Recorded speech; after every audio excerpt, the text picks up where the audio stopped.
Haleluya. Kemurahan Tuhan boleh menjadi bagian kita. Kita berdoa, terima kasih Tuhan pada kesempatan ini. Kami sehat karena kebaikan Tuhan. Amatlah sangat penting kami Tuhan untuk mengisi hidup kami dengan hal-hal dari Tuhan melalui renungan kami pada kesempatan ini. Tuhan berkati kami sehingga kami dapat mengaplikasikan firman itu. Dalam nama Yesus kami berdoa. Amin. Haleluya, puji Tuhan. Saya mengajak kita untuk membaca di dalam Matius 24 ayat 46. Matius 24 ayat 46.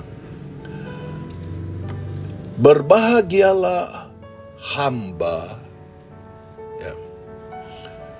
Berbahagialah hamba yang didapati tuannya melakukan tugasnya itu ketika tuannya itu datang. Haleluya, puji Tuhan. Nah, saudara-saudara dalam kasih Tuhan, sekarang ini bukanlah waktu untuk tidak melakukan apa-apa. Ya, dan tema kita adalah hamba yang setia.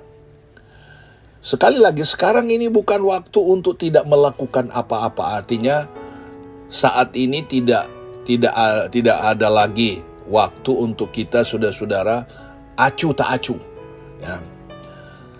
Ya, bukanlah waktu untuk bersenang-senang, santai dan merasa nyaman. Juga bukanlah waktu tidur secara rohani. Gereja Tuhan pun kini banyak yang mengalami keadaan suam-suam. Ya, mungkin kelihatannya aktivitasnya banyak secara rohani, tapi sebenarnya adalah suam-suam. Karena itulah Rasul Paulus memperingatkan jemaat di Tesalonika dalam 1 Tesalonika pasal yang ke-5 ayat 6 dan 7.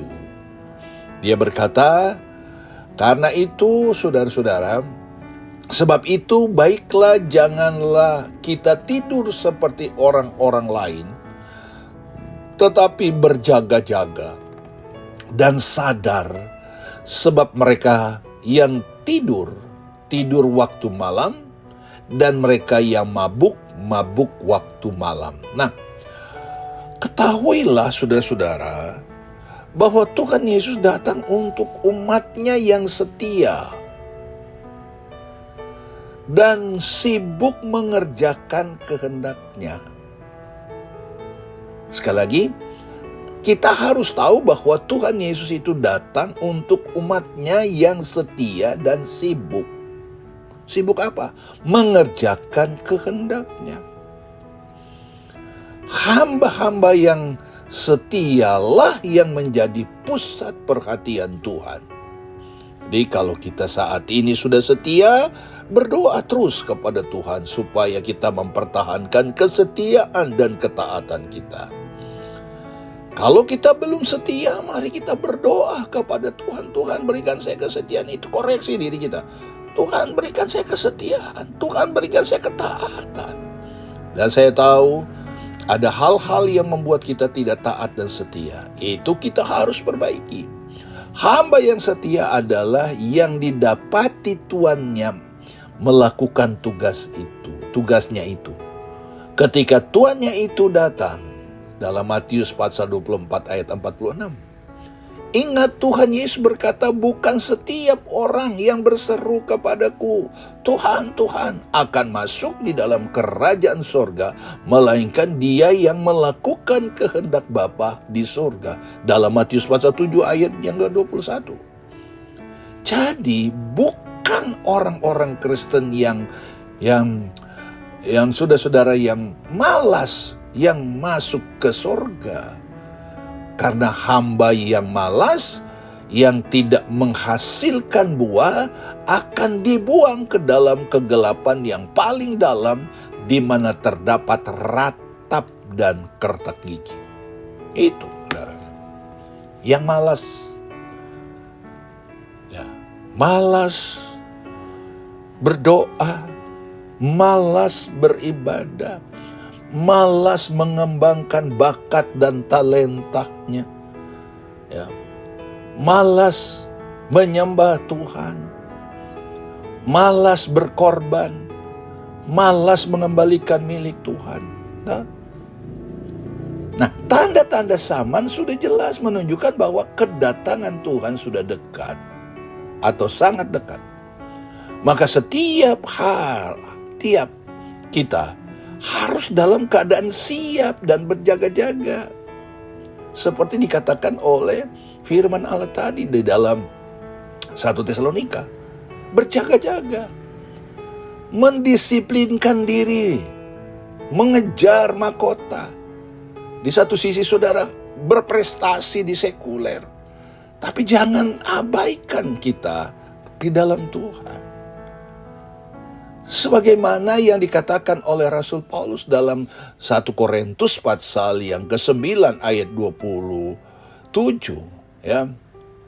Di sana dikatakan, tetapi aku melatih tubuhku dan menguasainya seluruhnya, supaya sesudah pemberitaan Injil kepada orang lain, jangan aku sendiri ditolak.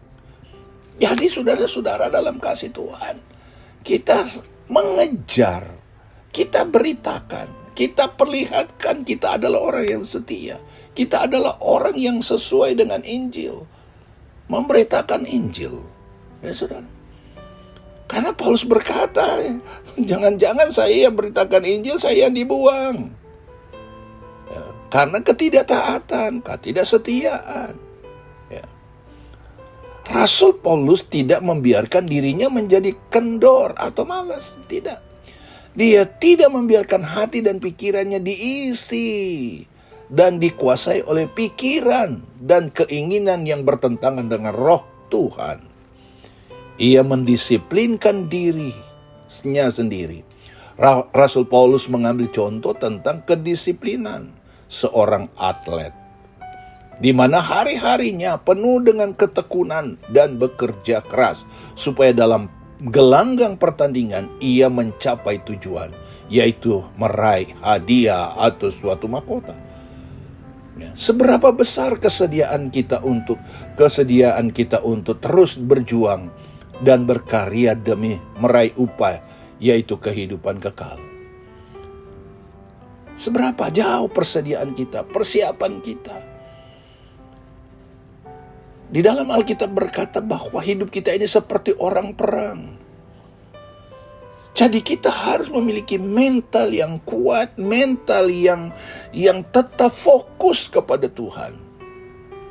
Sehingga kita bukan saja menjadi orang percaya, orang Kristen yang biasa-biasa, tetapi kita menjadi orang percaya yang berkemenangan, menjadi hamba yang setia, yang menyenangkan hati Tuannya, yaitu Yesus Kristus. Makanya di dalam Matius pasal 24 dikatakan tadi ayat 46, berbahagialah hamba yang didapati tuannya melakukan tugas itu ketika tuannya itu datang. Ada satu sukacita, ada kebahagiaan, ada penghiburan dari Tuhan yang Tuhan berikan kepada mereka yang setia.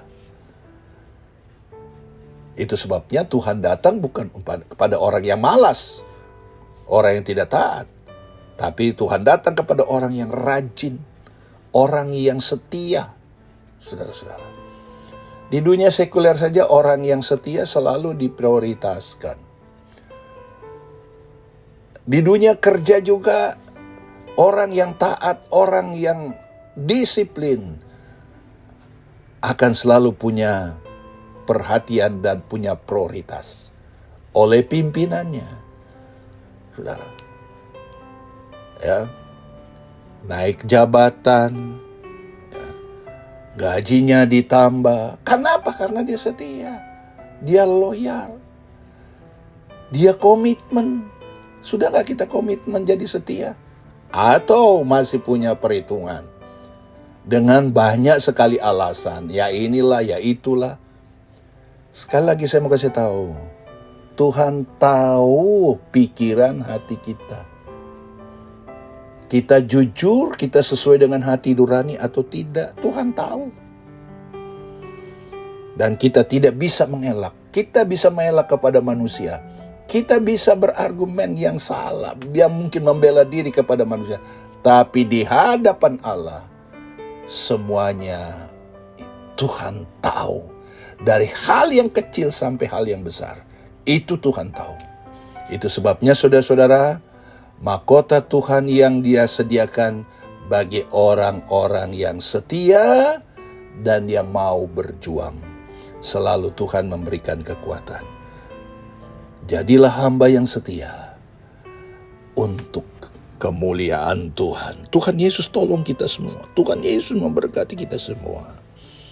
Amin.